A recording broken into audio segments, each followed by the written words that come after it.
when you switched on the radio, it had to warm up. It warmed up and then it became something live. You put your ear against the cloth in front of the speaker, it vibrated, it buzzed. Everything came through the radio, into the house, into the room, into the head. It was a highway heading off into the distance and you rode out on it. And then it spit up into more roads and traffic was coming and going in every direction. You were dodging it, jumping on and off the buses, climbing on the back of the flatbed lorry, just for the thrill.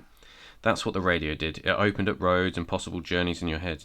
You'd be listening to Mozart or Beethoven, and then it would be Bartok or Stockhausen, and your mind would be trying to absorb how this could be music, and then you were half not listening to, dreaming, imagining everything that was out there.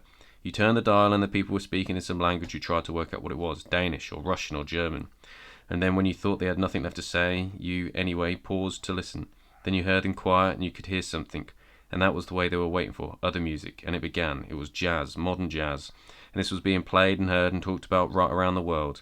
And then you turned the dial again or switched from a long wave to medium wave to short wave, and things found you by accident, plays, highbrow discussions, folk songs, or some old blues singer or ghost whose scratchy voice was somehow coming at you from behind that buzzing cloth, and the signals roamed and collided and faded with the darkness and came out again, and you knew there was more life in there than you could ever experience, but you wanted it all, and it was different, radio from television. When television came, it didn't liberate your mind, it didn't expand it. It hooked it and held it. It wasn't the same thing. It was the radio that set you free.